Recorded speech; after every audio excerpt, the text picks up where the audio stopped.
Baik, assalamualaikum warahmatullahi wabarakatuh. Salam Om Swastiastu, Namo Buddhaya, salam kebajikan. Anak-anak apa kabar? Semoga kalian baik-baik saja, selalu dalam lindungan Tuhan Yang Maha Esa. Hari ini bersama saya Pak Iman Firman Sahmadi di channel Mister IM. Pada kesempatan ini kita akan membahas tentang proposal penelitian. Namun sebelum Pak Iman bahas materi hari ini secara lebih lanjut, kita berdoa terlebih dahulu agar ilmu yang saya berikan, materi yang saya berikan dapat bermanfaat buat kalian. Berdoa menurut agama dan kepercayaan kita masing-masing. Pak Iman persilahkan.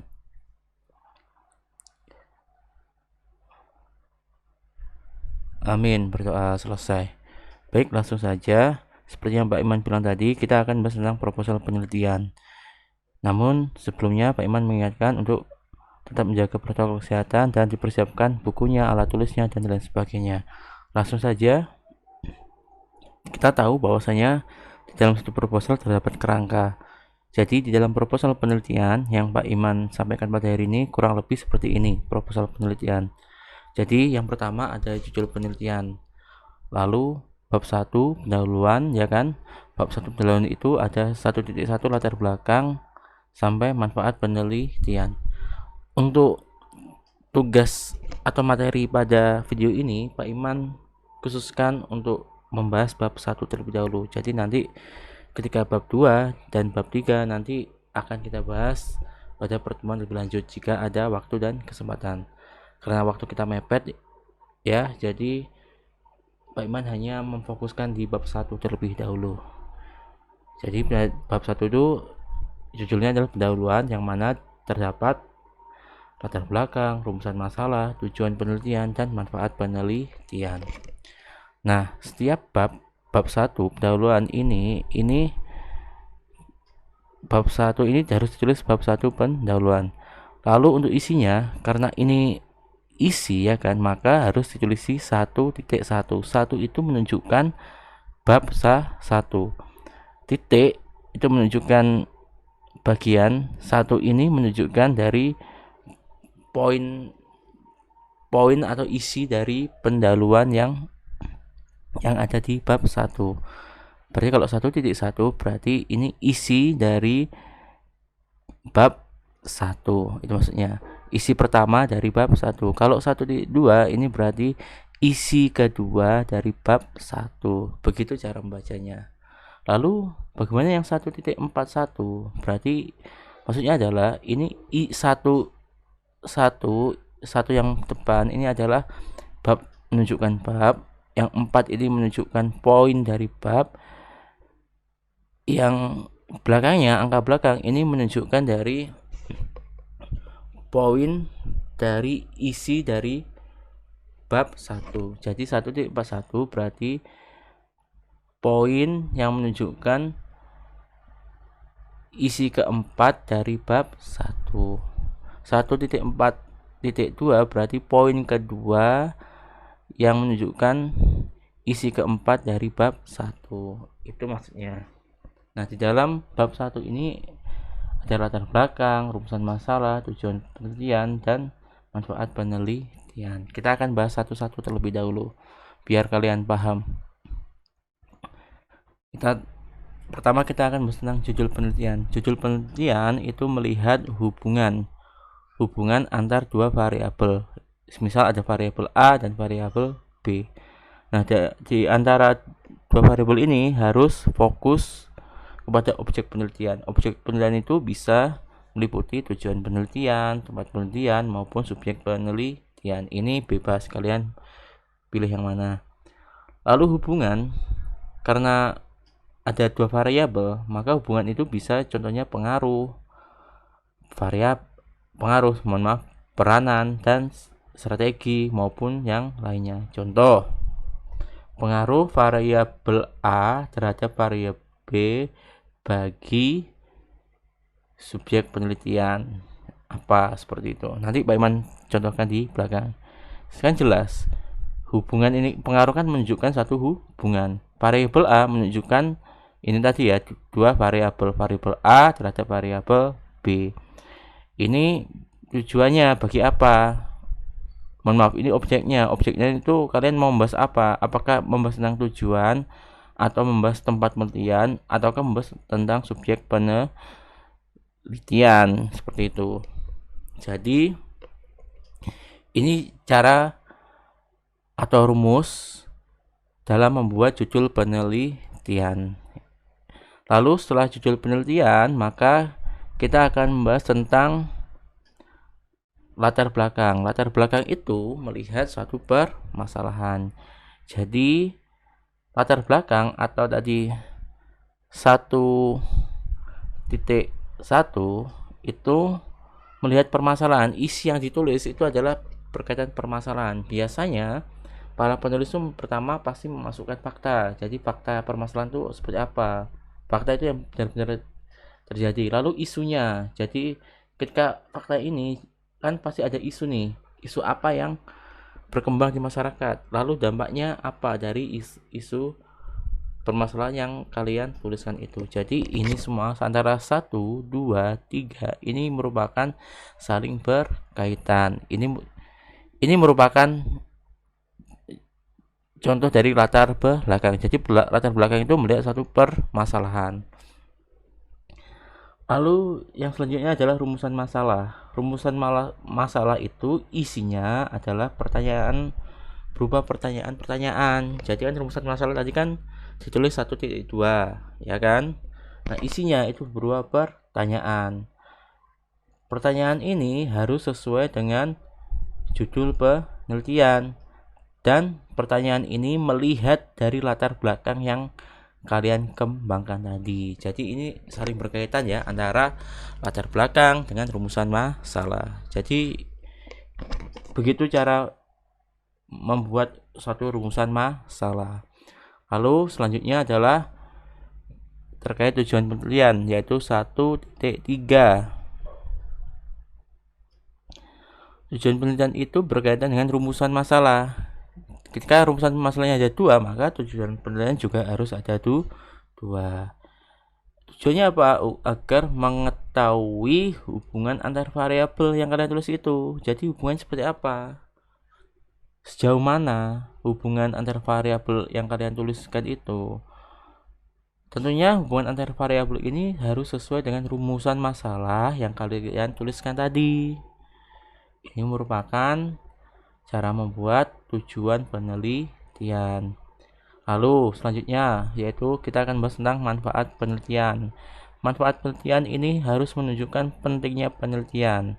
Pentingnya penelitian ini harus jelas, rasional, dan bukan hipotesa. Pentingnya penelitian ini bisa dilakukan oleh misal peneliti, sekolah, maupun masyarakat luas. Jadi ini cara membuat dari manfaat penelitian. Selanjutnya Pak Iman beri contoh. Ini ya contohnya. Ini sengaja Pak Iman tidak sesuai dengan materi. Jadi ini saya mengambil contoh yang bukan materi PPKN. Agar apa? Agar kalian tidak langsung menjiplak apa yang saya sampaikan. Jadi kalian benar-benar berpikir. Ini contoh misal ini apa ini? Materi kimia atau fisika ya ini ya. Terkait inilah pokoknya. Jadi misal contohnya adalah analisis pasa potensi limbah tebu, ya kan, sebagai suatu bahan bakar pembuat listrik energi biomasa di pabrik gula. Jelas, analisis ini merupakan hubungannya pasa potensi limbah tebu ini adalah variabel pertama, ini bahan bakar pembangkit listrik energi ini biomasa ini variabel kedua, dan ini adalah objek penelitiannya. Ini ya. Lalu setelah ini kan judul nih. Judul ini adalah di bawahnya ini harus ada logonya, logo institusi atau logo sekolah. Karena sekarang di sekolah maka ini logo sekolah. Lalu tulis ini ya, disusun oleh dan nama kalian. Ini Pak Iman contoh, nama saya ya kan harus huruf kapital semua ya. Kelas dan nomor absen. Ini seperti ini, nama sekolah ditulis dan tahun penelitian. Ini cara membuat cover ya anak-anak ya. Perhatikan ini ya. Lalu ini Times News Roman. Jangan lupa tulisannya harus Times News Roman dan ukurannya ini harus 12. Yang judul harus 12, ini 12. mungkin ini bisa 18. Lalu selanjutnya adalah kita akan bahas tentang bab 1. Ini ya bab 1. Ini tulisannya harus temius roman dan harus tebal. Ini ukurannya 12 dan harus rata tengah. Jadi bab 1 tulisannya pendahuluan.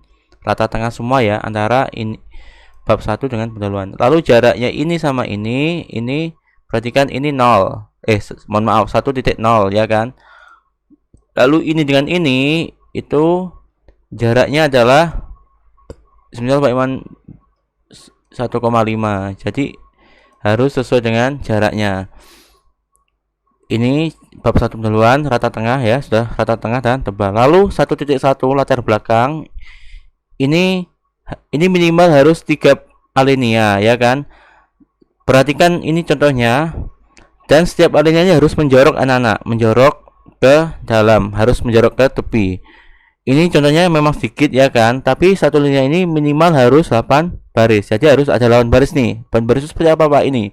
1 2 3 ini ya, 1 2 3 4 5 6 7 8. Itu adalah baris anak-anak. Lalu ukuran per alinea ini harus 12. Ini ya besarnya harus 12. Sama, ini harus 12. Lalu ini 1.2 rumusan masalah.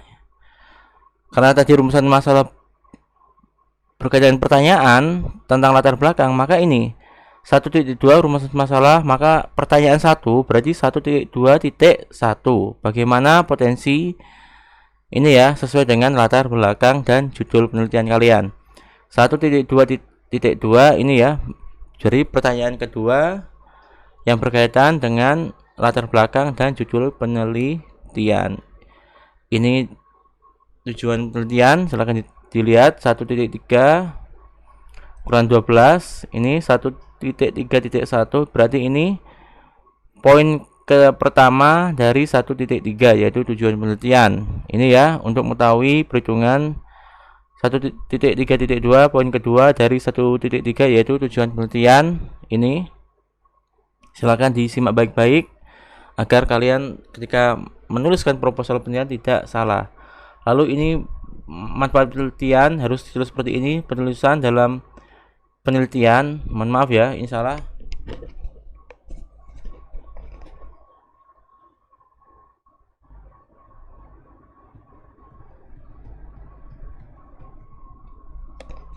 Ini akan memberi manfaat antara lain ini ya. Ada manfaat bagi penulis, manfaat bagi sekolah karena ini kan sekolah dan ini contohnya universitas. Kalian sekolah kan, maka harus ditulis sekolah, jangan universitas.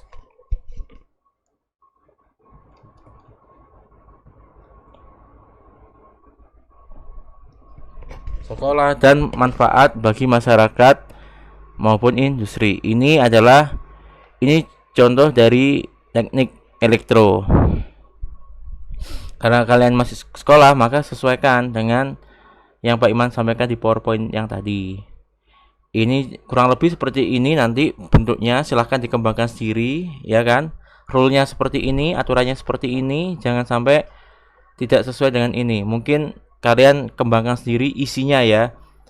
Lalu yang perlu diperhatikan lagi adalah ketika dalam menuliskan proposal penelitian ini, kalian kan masih muda, masih sekolah. Biasanya kan kalau yang masih muda, masih sekolah itu kan emosinya tinggi, dalam arti terlalu sering tergesa-gesa. Jadi dalam penulisan proposal penelitian ini harus kalian tidak boleh tergesa-gesa, harus santai. Ya kan, yang pertama itu. Yang kedua, kalian harus fokus dan konsen. Fokus terhadap penelitian dan konsentrasi terhadap penelitian atau isi dari apa yang kalian tuliskan. Lalu yang ketiga biasanya adalah kalian ini asal copy paste. Jadi ada judul terus ada di internet ya kan. Ketika kalian searching di internet atau mencari di internet terutama di Google, kalian kalau sudah menemukan kalian langsung copy paste gitu. Ini apakah tidak boleh Pak? Boleh saja, tapi kalian harus pintar-pintarlah menyaring informasi yang benar. Jangan asal copy paste. Ini yang bisa Pak Iman sampaikan. Lalu karena ini berkaitan dengan materi PPKN yang tadi contohnya bukan materi PPKN, maka kalian harus membuat proposal penelitian yang mana berjudul atau yang berkaitan dengan materi PPKN. Karena ini kelas 10 PPKN atau Pendidikan Pancasila, karena ini kelas 10, maka kelas 10 semester ganjil ini kaitkan di bagian 1 dan bagian 2. Silakan dibuka bukunya, LKS-nya maupun modul ya kan. Dibuat tuh judulnya sesuai step by step sesuai yang Pak Iman sampaikan pada video hari ini. Demikian materi yang bisa Pak Iman sampaikan pada video hari ini. Pak Iman ucapkan terima kasih. Jangan lupa rajin belajar, hormati orang tua dan guru kalian. Akhir kata, wassalamualaikum warahmatullahi wabarakatuh. Salam, Om Santi Santi Om, Namo Buddhaya, salam kebajikan. Tetap semangat belajar menuju Indonesia yang kuat dan sehat. Terima kasih dan salam sejahtera.